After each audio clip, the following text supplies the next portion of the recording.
Hi friends, ನಮಸ್ಕಾರ. Welcome back to my channel. Friends ಎಲ್ಲ ಹೇಗಿದ್ದೀರಾ? ಐ ಹೋಪ್ ನೀವೆಲ್ಲ ತುಂಬಾ ಚೆನ್ನಾಗಿದ್ದೀರಾ ಅಂತ ಭಾವಿಸ್ತೀನಿ. ಇವತ್ತೊಂದು ಬ್ಲಾಗ್ನ ನಿಮ್ ಜೊತೆ ಶೇರ್ ಮಾಡ್ಕೊಳ್ತಾ ಇದ್ದೀನಿ. ತುಂಬಾನೇ ದಿನ ಆಯ್ತು ಈ ಚಾನಲ್ ಅಲ್ಲಿ ಬ್ಲಾಗ್ ಹಾಕಕ್ಕಾಗಿರ್ಲಿಲ್ಲ, ಯಾಕೆಂದ್ರೆ ನಾನು ಊರಲ್ಲಿ ಇರ್ಲಿಲ್ಲ.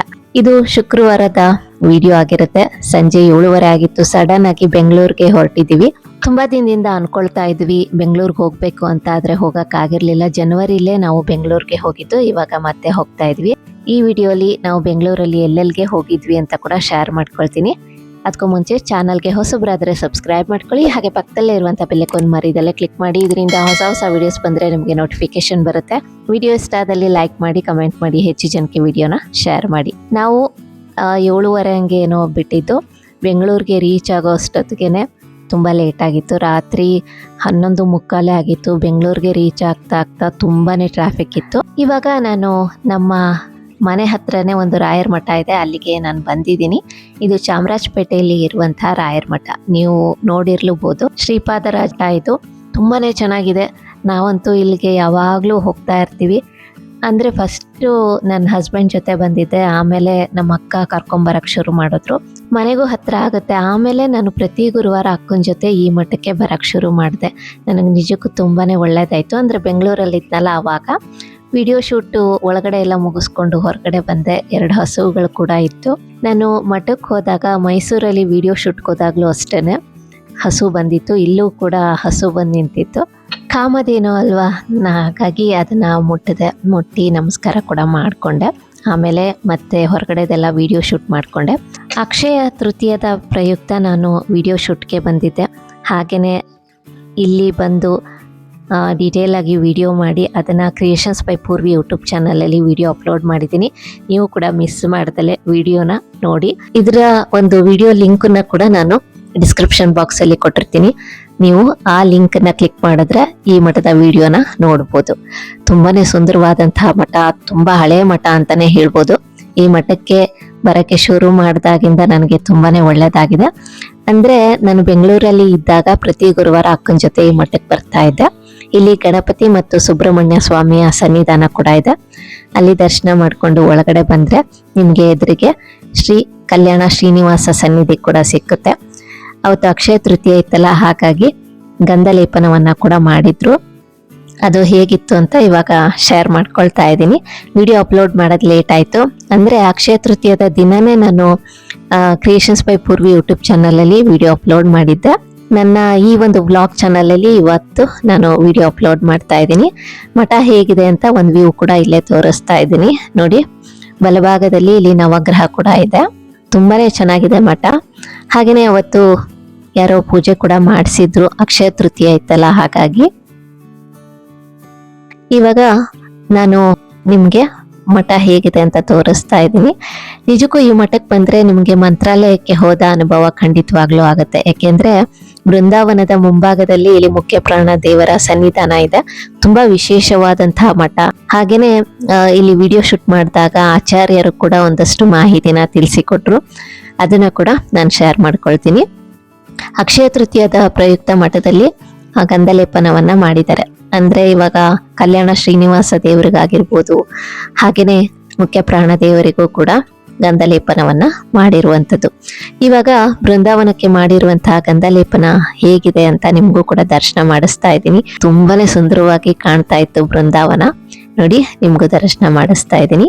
ಹಾಗೇನೆ ಒಂದಷ್ಟು ಮಾಹಿತಿನ ತಿಳಿಸಿಕೊಟ್ರು, ಅದನ್ನ ಇವಾಗ ಶೇರ್ ಮಾಡ್ಕೊಳ್ತಾ ಇದ್ದೀನಿ. ಶ್ರೀ ಗುರುಭ್ಯೋ ನಮಃ. ಶ್ರೀಮತ್ ಬಳ್ಳಾರಿ ವೆಂಕಟೇಶಾಚಾರ್ಯ ಅಂತ. ಈ ನಮ್ಮ ಶ್ರೀಪಾದರಾಯರ ಮಠದಲ್ಲಿ ಆ ಗಂಧಲೇಪನವನ್ನ ಶ್ರೀನಿವಾಸ ದೇವರಿಗೂ, ಪ್ರಾಣದೇವರಿಗೂ, ಜಯತೀರ್ಥರಿಗೂ, ಹಾಗೆ ಮಹಾ ರಾಘವೇಂದ್ರ ಸ್ವಾಮಿಗಳಿಗೂ ಕೂಡ ಗಂಧಲೇಪನವನ್ನು ಮಾಡಿದ್ದಾರೆ. ಈ ಶ್ರೀಪಾದರಾಯರ ಮಠ ಪೂರ್ವದಲ್ಲಿ ಇದು ರಾಘವೇಂದ್ರ ಸ್ವಾಮಿ ಮಠ. ಈ ಚಾಮರಾಜಪೇಟೆಯಲ್ಲಿ ಬಿ ಡಿ ರಾಘವೇಂದ್ರ ರಾಯರು ಅಂತ ಇದ್ರು. ಆ ಬಿ ಡಿ ರಾಘವೇಂದ್ರ ರಾಯರು ಇಲ್ಲೊಂದು ಭಗವಂತನ ಮಂದಿರವನ್ನು ಮಾಡಬೇಕು ಅಂತ ಹೇಳಿ ಈ ಜಾಗವನ್ನ ಅವರು ದಾನವಾಗಿ ಕೊಟ್ಟು ಇಲ್ಲಿ ಮಂದಿರ ನಿರ್ಮಾಣ ಮಾಡಿಸಿದ್ರು. ಕೆಲವು ವರ್ಷಗಳಾದ ಮೇಲೆ ಇಲ್ಲಿ ಪೂಜಾದಿಗಳು ಸ್ವಲ್ಪ ವ್ಯವಸ್ಥೆ ಆಗ್ಬೇಕಂತ ಹೇಳಿ ಈ ಮುಳಬಾಗಿಲು ಮಠಾಧೀಶರಾಗಿರ್ತಕ್ಕಂಥ ಸತ್ಯನಿಧಿ ಶ್ರೀಪಾದಂಗಳವರು ಇದನ್ನ ಹಣವನ್ನು ಕೊಟ್ಟು ಈ ಮಠವನ್ನು ತೆಗೆದುಕೊಂಡು ಮುಳಬಾಗಿಲು ಶ್ರೀಪಾದರಾಯರ ಮಠ ಅಂತ ಮಾಡಿದ್ರು. ಸತ್ಯನಿಧಿಗಳ ಕಾಲಕ್ಕೆ ಈ ಮಠವನ್ನ ತೆಗೆದುಕೊಂಡು ಶ್ರೀಪಾದರ ಮಠ ಅಂತ ಮಾಡಿದ್ದಾರೆ. ಚಾಮರಾಜಪೇಟೆಯಲ್ಲಿ ಈ ಮಠ ದಾನ ಮಾಡಿದಕ್ಕೋಸ್ಕರವಾಗಿ ಕಟ್ಟಿದ್ದಕ್ಕೋಸ್ಕರವಾಗಿ ಇದು ರಾಘವೇಂದ್ರ ಕಾಲೋನಿ ಅಂತ ನಾಮವನ್ನ ಬಿಡಿ ರಾಘವೇಂದ್ರರೇ ಇಟ್ಟರು. ಅಂತ ವಿಶೇಷವಾಗಿರ್ತಕ್ಕಂಥದ್ದು ನಮ್ಮ ಬೆಂಗಳೂರು ಪ್ರಾಂತಕ್ಕೆ ಎರಡನೇ ಮಠವಾಗಿರ್ತಕ್ಕಂಥದ್ದು. ಮೊದಲನೇದು ಚಿಕ್ಕಪೇಟೆಯಲ್ಲಿ ಬರ್ತಕ್ಕಂಥದ್ದು, ಎರಡನೇದು ಈ ನಮ್ಮ ಶ್ರೀಪಾದರಾಯರ ಮಠ, ಮೂರನೇದು ಸೀತಾಪದ ಅಗ್ರಹಾರ ಚಾಮರಾಜಪೇಟೆ ಫಸ್ಟ್ ಮೈನಲ್ಲಿ ಇರ್ತಕ್ಕಂಥದ್ದು. ಬಹಳ ಪುರಾತನವಾಗಿರ್ತಕ್ಕಂಥದ್ದು. ಬರೋ ನಾಳೆ ಶಿವರಾತ್ರಿಗೆ ಇದಕ್ಕೆ 90 ವರ್ಷಗಳಾಗ್ತದೆ. 90 ವರ್ಷ 89 ತುಂಬಿ 90 ವರ್ಷಗಳಾಗ್ತದೆ. ಬಹಳ ಪ್ರಾಚೀನವಾಗಿರ್ತಕ್ಕಂಥದ್ದು, ವಿಶೇಷ ಸನ್ನಿಧಾನ ಇರ್ತಕ್ಕಂಥ ಬಹಳ ವಿಶೇಷ ಏನ್ ಸನ್ನಿಧಾನ ಅಂತಂದ್ರೆ, ಮಂತ್ರಾಲಯದಲ್ಲಿ ಎಟ್ಟದರಿಂದ ಅವನ ತದ್ರೂಪವಾಗಿ ಅದೇ ಎಷ್ಟು ಹೈಟ್ ಅದ ಅದೇ ಪ್ರಕಾರವಾಗಿ ಅದೇ ಸ್ಟ್ರಕ್ಚರ್ ಅಂತ ವಿಶೇಷವಾಗಿರ್ತಕ್ಕಂಥ ಗುರುಗಳ ಸನ್ನಿಧಾನ ವಿಶೇಷವಾಗಿರ್ತಕ್ಕಂಥದ್ದು. ಇಂಥ ಅಕ್ಷತೃತೀಯ ದಿವಸ ಯಾರು ದರ್ಶನವನ್ನು ಮಾಡ್ತಾರೆ, ರಾಘವೇಂದ್ರ ಅಂತ ಭಾರತೀಯ ಒಣಕೆ ಪ್ರಾಣ ಅಂತರ್ಗತ ಆ ಶ್ರೀನಿವಾಸನನ್ನ ಯಾರು ದರ್ಶನವನ್ನು ಮಾಡ್ತಾರೆ ಅವರೆಲ್ಲರೂ ಕೂಡ ತಾವು ಸತ್ಕರ್ಮಗಳು ಮಾಡಿದ್ದೆಲ್ಲವೂ ಕೂಡ ಅಕ್ಷಯವನ್ನಾಗಲಿ ಅಂತ ಹೇಳಿ ಭಗವಂತನಲ್ಲಿ ಪ್ರಾರ್ಥನೆಯನ್ನು ಮಾಡೋಣ ಅಂತ ಹೇಳ್ತಾ, ಹರಿಯೇ ನಮಃ, ಶ್ರೀಕೃಷ್ಣ ಅರ್ಪಣಮಸ್ತು. ನನ್ನ ಚಾನಲ್ ಒಂದಿಗೆ ಒಂದಷ್ಟು ಮಾಹಿತಿನ ಶೇರ್ ಮಾಡ್ಕೊಂಡ್ರು, ತುಂಬಾ ಖುಷಿ ಆಯ್ತು. ಈ ಮಠದವ್ರಂತೂ ತುಂಬಾ ಒಳ್ಳೆಯವರು. ಎಲ್ಲಾ ಸ್ಟಾಫ್ಗೂ ನಾನು ಥ್ಯಾಂಕ್ಸ್ ಹೇಳಕ್ ಇಷ್ಟಪಡ್ತೀನಿ. ಇವರು ನಾರಾಯಣ್ ಸರ್ ಅಂತ. ಆಮೇಲೆ ನಾನು ಕೆಲವೊಂದಷ್ಟು ಫೋಟೋಸ್ಗಳನ್ನ ಕೂಡ ತಗೊಂಡೆ. ಈ ಮಠದಲ್ಲಿ ಫೋಟೋಸ್ಗಳು ತುಂಬಾನೇ ಚೆನ್ನಾಗಿದೆ. ಎಷ್ಟು ದೊಡ್ಡ ದೊಡ್ಡ ಫೋಟೋಸ್ಗಳು ಹಾಕಿದ್ದಾರೆ ಅಂದ್ರೆ ತುಂಬಾನೇ ಚೆನ್ನಾಗಿದೆ. ಕೆಲವೊಂದು ಫೋಟೋಸ್ಗಳನ್ನ ಕೂಡ ನಾನು ತಗೊಂಡೆ.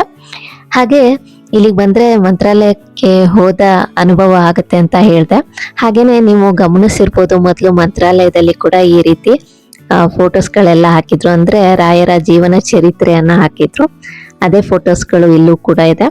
ಹಾಗೇನೆ ನಾರಾಯಣ್ ಸರ್ ಬರುವಾಗ ನಮ್ಗೆ ಪ್ರಸಾದವನ್ನ ಕೂಡ ಕೊಟ್ರು. ತುಂಬಾನೇ ಖುಷಿ ಅನ್ನಿಸ್ತು. ಭಗವಂತನ ಇಚ್ಛೆ ಅಂತಾನೆ ಹೇಳಕ್ ಇಷ್ಟಪಡ್ತೀನಿ. ಯಾಕೆಂದ್ರೆ ಇವಾಗ ಒಂದು 3-4 ವರ್ಷದಲ್ಲೋ ಏನೋ ಗೊತ್ತಿಲ್ಲ, ನಾನು ಅವಾಗ್ಲೂ ಅಕ್ಷಯ ತೃತೀಯದ ದಿನ ಬೆಂಗಳೂರಲ್ಲೇ ಇದ್ದೆ. ಅವಾಗೂ ಕೂಡ ನಾನು ಬೆಂಗಳೂರಿನಲ್ಲಿ ರಾಯರ ಮಠಕ್ಕೆ ಹೋಗಿ ವಿಡಿಯೋ ಶೂಟ್ ಮಾಡಿದ್ದೆ. ಇದು 2ನೇ ಸಲ ಅಕ್ಷಯ ತೃತೀಯಗೆ ನಾನು ಬೆಂಗಳೂರಲ್ಲಿ ಇದ್ದದ್ದು. ಹಾಗೇನೆ ಚಾಮರಾಜಪೇಟೆಯಲ್ಲಿ ಇರುವಂತಹ ರಾಯರ ಮಠದಲ್ಲಿ ವಿಡಿಯೋ ಶೂಟ್ ಮಾಡಿದ್ದು. ಈ ಸಲ ನಮ್ಮ ಹಾಸನದ ರಾಯರ ಮಠದ್ದು ವಿಡಿಯೋ ಶೂಟ್ ಮಾಡಕ್ ಆಗ್ಲಿಲ್ಲ. ಇದೆಲ್ಲ ದೇವ್ರ ಇಚ್ಛೆ. ಯಾಕೆಂದ್ರೆ ಸಡನ್ ಆಗಿ ಬೆಂಗಳೂರಿಗೆ ಹೋಗಾಗಾಯ್ತು. ಹಾಗೇನೆ ನಾನು ಮತ್ತೆ ಹೋಗಿದ್ದು ಬೆಂಗಳೂರಿನಲ್ಲಿ ಒಂದು ಪ್ರಸಿದ್ಧವಾದಂತಹ ಮಠ ಇದೆ. ಅದು ಬೇರೆ ಯಾವುದೂ ಅಲ್ಲ, ಶ್ರೀ ಉತ್ತರಾದಿ ಮಠ. ಇಲ್ಲಿಗೆ ಹೋಗಕ್ಕೆ ಒಂದು ಕಾರಣ ಕೂಡ ಇದೆ. ಬೆಳಗ್ಗೆ ಒಂದು ರೀಲ್ಸ್ ನೋಡಿ ನಾನು ಸಡನ್ ಆಗಿ ಉತ್ತರಾದಿ ಮಠಕ್ಕೆ ಹೋಗಿದ್ದು. ಅಂದ್ರೆ ನರಸಿಂಹದೇವರ ದರ್ಶನವನ್ನ ಕೂಡ ಮಾಡ್ಬೇಕು ಅನ್ನುವಂತ ಆಸೆ ಇತ್ತು. ಅದರ ಜೊತೆಗೆ ಉತ್ತರಾದಿ ಮಠದಲ್ಲಿ ಏನೋ ಫಂಕ್ಷನ್ ಇತ್ತು, ಆ ಗುರುಗಳು ಕೂಡ ಬಂದಿದ್ದಾರೆ ಅಂತ ನನಗೆ ಒಂದು ರೀಲ್ಸ್ ನೋಡಿ ಗೊತ್ತಾಯ್ತು. ಹಾಗಾಗಿ ಶ್ರೀ ಸತ್ಯಾತ್ಮರು ಗುರುಗಳನ್ನ ಮೀಟ್ ಮಾಡಬೇಕು ಅನ್ನುವಂಥದ್ದು ಆಸೆ ಕೂಡ ಇತ್ತು. ಹಾಗಾಗಿ ನಾನು ಸಂಜೆ ಹೋದೆ. ಇಲ್ಲಿಗೆ ಹೋದ್ಮೇಲಂತೂ ತುಂಬಾನೇ ಖುಷಿನೂ ಆಯ್ತು, ಒಂದ್ ಕಡೆ ಬೇಜಾರು ಕೂಡ ಆಯ್ತು. ಯಾಕೆಂದ್ರೆ ಗುರುಗಳು ಮಧ್ಯಾಹ್ನನೇ ಬೆಂಗಳೂರಿಂದ ಹೊರಟು ಬಿಟ್ಟಿದ್ರು. ಹಾಗಾಗಿ ನನಗೆ ತುಂಬಾನೇ ಬೇಜಾರಾಯ್ತು. ಹೋದ್ ಸಲ ಹೋದಾಗ್ಲೂ ಅವರು ಸಿಗ್ಲಿಲ್ಲ, ಈ ಸಲನೂ ಸಿಗ್ಲಿಲ್ಲ. ಅವರು 15 days ಏನೋ ಇಲ್ಲೇ ಇದ್ರು ಅಂತ ಹೇಳಿದ್ರು. ಆದ್ರೆ ನಾನ್ ಬಂದ ದಿನನೇ ಅವರು ಬೇರೆ ಊರಿಗೆ ಹೊರಟೋಗಿದ್ರು. ಹಾಗಾಗಿ ನನಗಂತೂ ತುಂಬಾ ಬೇಜಾರಾಯ್ತು. ಆದ್ರೆ ನರಸಿಂಹದೇವರ ಒಂದು ದರ್ಶನ ಮಾಡಿ ತುಂಬಾನೇ ಖುಷಿ ಅನ್ನಿಸ್ತು. ಈ ಮಠ ಅಂತೂ ತುಂಬಾ ಚೆನ್ನಾಗಿದೆ. ಈ ಮಠದ ಬಗ್ಗೆ ನಾನು ಡೀಟೇಲ್ ವಿಡಿಯೋನ ನಿನ್ನೆ ಅಷ್ಟೇ creations by Purvi YouTube channel ಅಲ್ಲಿ ವಿಡಿಯೋ ಅಪ್ಲೋಡ್ ಮಾಡಿದೀನಿ. ಹಾಗೆ ಇನ್ನೊಂದು ಹೇಳ್ಬೇಕು ಅಂದ್ರೆ ಏಪ್ರಿಲ್ 30ನೇ ತಾರೀಕಿಗೆ ನರಸಿಂಹ ಜಯಂತಿ ಕೂಡ ಇದೆ. ಇದ್ರ ಬಗ್ಗೆ ಒಂದಷ್ಟು ಮಾಹಿತಿಗಳನ್ನ ಕೂಡ ನಾನು ವಿಡಿಯೋ ಅಲ್ಲಿ ತಿಳಿಸಿದ್ದೀನಿ. ವಿಡಿಯೋನ ಮಿಸ್ ಮಾಡ್ದಲೆ ನೀವು ನೋಡಿ. ನರಸಿಂಹ ಜಯಂತಿನ ಯಾಕೆ ಆಚರಣೆ ಮಾಡಬೇಕು ಅಂತ ಅಂದ್ರೆ, ನಮ್ಮ ಹಿಂದೂ ಧರ್ಮದಲ್ಲೇ ಅತ್ಯಂತ ಮಹತ್ವವಾದಂತಹ ಹಾಗೆ ಪವಿತ್ರ ಹಬ್ಬಗಳಲ್ಲಿ ಒಂದು ಅಂತ ಹೇಳ್ಬೋದು. ಭಗವಾನ್ ವಿಷ್ಣುವಿನ 4ನೇ ಅವತಾರವಾದಂತಹ ಶ್ರೀ ನರಸಿಂಹ ದೇವರು ಪ್ರಕಟಣೆಯಾದಂತಹ ದಿನ ಅಂತ ನರಸಿಂಹ ಜಯಂತಿನ ಆಚರಣೆ ಮಾಡ್ತಾರೆ. ಅಂದ್ರೆ ದುಷ್ಟಶಕ್ತಿಗಳ ನಾಶ ಮತ್ತು ಭಕ್ತರ ರಕ್ಷಣೆಗಾಗಿ ಭಗವಂತನು ಅರ್ಧ ಮಾನವ ಅರ್ಧ ಸಿಂಹ ರೂಪದಲ್ಲಿ ಅವತರಿಸಿದಂತಹ ಒಂದು ದಿನ. ಭಕ್ತ ಪ್ರಹ್ಲಾದನ ಒಂದು ಕಥೆಯನ್ನ ನೀವು ಕೇಳೇ ಇರ್ತೀರಾ, ಅಥವಾ ಫಿಲಮ್ ಅಲ್ಲೂ ಕೂಡ ನೋಡೇ ಇರ್ತೀರಾ. ನಾರಾಯಣ ಅಂದ್ರೆ ಭಕ್ತ ಪ್ರಹ್ಲಾದನಿಗೆ ಎಷ್ಟು ಭಕ್ತಿ ಇರುತ್ತೆ. ನಿಜವಾಗ್ಲೂ ಇದನ್ನ ನಾವು ಕಥೆನ ಕೇಳಿದಾಗ ಅಥವಾ ಮೂವಿ ನೋಡಿದಾಗ ನಿಮ್ಗೆ ಗೊತ್ತಾಗಿರುತ್ತೆ. ಭಗವಂತನನ್ನ ನಂಬಿದ್ರೆ ಎಂಥ ಒಂದು ಕಷ್ಟದ ಪರಿಸ್ಥಿತಿಯಲ್ಲೂ ಕೂಡ ಭಗವಂತ ಕೈ ಬಿಡೋದಿಲ್ಲ ಅನ್ನೋದಕ್ಕೆ ಭಕ್ತ ಪ್ರಹ್ಲಾದನ ಒಂದು ಕಥೆನೇ ಸಾಕ್ಷಿ. ನರಸಿಂಹದೇವರನ್ನ ಯಾರು ಭಕ್ತಿಪೂರ್ವಕವಾಗಿ ಒಂದು ನಂಬಿಕೆ ಇಟ್ಟು ಪೂಜೆ ಮಾಡ್ತಾರೆ, ನರಸಿಂಹದೇವರು ಅವ್ರನ್ನ ಯಾವತ್ತೂ ಕೈ ಬಿಡೋದಿಲ್ಲ. ವಿಶೇಷವಾಗಿ ನಾವು ಪೂಜೆಯನ್ನು ಸಲ್ಲಿಸೋದ್ರಿಂದ ನಮ್ಮ ಜೀವನದಲ್ಲಿ ಇರುವಂತ ಅಡೆತಡೆಗಳೆಲ್ಲ ನಿವಾರಣೆ ಆಗುತ್ತೆ, ನಮ್ಮ ಇಷ್ಟಾರ್ಥಗಳನ್ನ ಸಿದ್ಧಿಸ್ತಾರೆ. ಹಾಗೇನೆ ಇನ್ನೊಂದು ಹೇಳ್ಬೇಕು ಅಂದ್ರೆ ಎಂಥದ್ದೇ ಒಂದು ಕಷ್ಟದ ಪರಿಸ್ಥಿತಿ ಇಲ್ಲಿ ಇದ್ರೂ ಕೂಡ ನರಸಿಂಹ ದೇವರು ಭಕ್ತರನ್ನ ರಕ್ಷಿಸ್ತಾರೆ. ನರಸಿಂಹ ಜಯಂತಿನ ಯಾವ ರೀತಿ ಆಚರಣೆ ಮಾಡಬೇಕು ಅಂತ ನಾನು ತುಂಬಾ ಸರಳವಾಗಿ ವಿಡಿಯೋಲಿ ಶೇರ್ ಮಾಡ್ಕೊಂಡಿದ್ದೀನಿ. Creations by Purvi YouTube channel ಅಲ್ಲಿ ವಿಡಿಯೋನ ಮಿಸ್ ಮಾಡ್ದಲೆ ನೋಡಿ.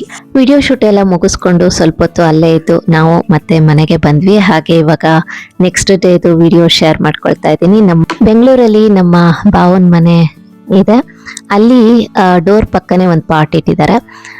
ಆ ಗಿಡದಲ್ಲಿ ಒಂದು ಹಕ್ಕಿ ಗೂಡು ಕೂಡ ಕಟ್ಟಿತ್ತು. ಅದನ್ನ ನೋಡಿ ನಂಗೆ ತುಂಬಾ ಆಶ್ಚರ್ಯ ಅನ್ನಿಸ್ತು. ಯಾಕೆಂದ್ರೆ ನಿಮ್ಗೆ ಗೊತ್ತಿರ್ಬೋದು, ಆ ಮರದಲ್ಲಿ ಯಾವಾಗ್ಲೂ ಗೂಡು ಕಟ್ಟುತ್ತೆ, ಆದ್ರೆ ಇಷ್ಟು ಕೆಳಗಡೆ ಒಂದು ಗಿಡದಲ್ಲಿ ಕಟ್ಟಿರೋದನ್ನ ನಾನು ನೋಡಿದ್ದು ಫಸ್ಟ್ ಟೈಮ್ ಅಂತ ಹೇಳ್ಬೋದು.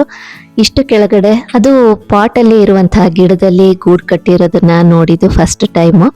ನಿಜಕ್ಕೂ ಆಶ್ಚರ್ಯ ಅನ್ನಿಸ್ತು. ನೋಡಿ ಎಷ್ಟು ಚೆನ್ನಾಗಿ ಅದು ಗೂಡು ಕಟ್ಟಿದೆ ಅಂತ. ದೇವರ ಸೃಷ್ಟಿ ನೋಡಿ, ನಿಜವಾಗ್ಲೂ ಯಾರ ಒಂದು ಸಹಾಯನೂ ಇಲ್ದಲೆ ಅದು ಎಷ್ಟು ಚೆನ್ನಾಗಿ ತಾನಾಗೆ ಕಟ್ಟಿರುವಂತಹ ಒಂದು ಗೂಡು. ಇಷ್ಟ ಹತ್ತಿರದಿಂದ ನೋಡಿ ತುಂಬಾನೇ ಖುಷಿ ಆಯ್ತು. ಹಾಗಾಗಿ ವಿಡಿಯೋ ಮತ್ತೆ ಫೋಟೋ ಕೂಡ ತಗೊಂಡಿದ್ದೆ. ಹಾಗೇನೆ ಮತ್ತೆ ಅದು ನಾವು ಬಂದು ಒಂದು ವಾರಕ್ಕೆನೆ ಮೊಟ್ಟೆಗಳನ್ನ ಕೂಡ ಇಟ್ಟಿತ್ತು, ಅದನ್ನ ಕೂಡ ಇವಾಗ ತೋರಿಸ್ತಾ ಇದ್ದೀನಿ. ನೀವು ಕೂಡ ಇಷ್ಟು ಹತ್ತಿರದಲ್ಲಿ ಗೂಡು ಕಟ್ಟಿದ್ದನ್ನ ಯಾವತ್ತಾದ್ರೂ ನೋಡಿದ್ರ ಖಂಡಿತ ಕಮೆಂಟ್ ಸೆಕ್ಷನ್ ನಲ್ಲಿ ತಿಳಿಸಿ ನಿಮ್ಗೆ ಏನ್ ಅನ್ನಿಸ್ತು ಅಂತ. ಹಾಗೇನೆ ಟೆರೆಸ್ ಅಲ್ಲೂ ಅಷ್ಟೇನೆ ಅಳಿಲಾಗಿರ್ಬೋದು, ಪಾರಿವಾಳ ಆಗಿರ್ಬೋದು, ಮತ್ತೆ ಪಕ್ಷಿಗಳೆಲ್ಲ ಕಾಯ್ತಾ ಕೂತಿರುತ್ತೆ ಏನಾದ್ರೂ ಹಾಕ್ತಾರೇನೋ ತಿನ್ನಕ್ಕೆ ಅಂತ. ಹಾಕಿದ ತಕ್ಷಣನೇ ಎಷ್ಟು ಚೆನ್ನಾಗಿ ತಿಂತಾ ಇರುತ್ತೆ ಅಂದ್ರೆ ಅದನ್ನ ನೋಡೋದೇ ಒಂದು ಖುಷಿ. ಪ್ರತಿದಿನ ಬೆಳಗ್ಗೆ ಬಂದು ಕಾಯ್ತಾ ಇರ್ತವೆ, ಯಾಕೆಂದ್ರೆ ಏನಾದ್ರೂ ಹಾಕ್ತಾರೆ ಅಂತಾನೆ ಅವು ಇಲ್ಲಿ ಬಂದು ಕಾಯ್ತಾ ಇರುತ್ತೆ. ಹಾಗೆ ನಾನು ಕೂಡ ವಿಡಿಯೋ ಮಾಡ್ಕೊಂಡಿದ್ದೆ, ನಿಮ್ ಜೊತೆ ಕೂಡ ಶೇರ್ ಮಾಡ್ಕೊಂಡೆ. ಇವತ್ತಿನ ವಿಡಿಯೋ ಕೂಡ ನಿಮ್ಗೆ ಇಷ್ಟ ಆಗಿದೆ ಅಂತ ಭಾವಿಸ್ತೀನಿ. ಇನ್ನಷ್ಟು ಒಳ್ಳೊಳ್ಳೆ ವಿಡಿಯೋಸ್ಗಳಿಗಾಗಿ ಚಾನಲ್ನ ಸಬ್ಸ್ಕ್ರೈಬ್ ಮಾಡಿ, ಸಪೋರ್ಟ್ ಮಾಡಿ. ಮತ್ತೆ ಸಿಗ್ತೀನಿ ಮುಂದಿನ ವ್ಲಾಗ್ ಅಲ್ಲಿ. Thank you for watching.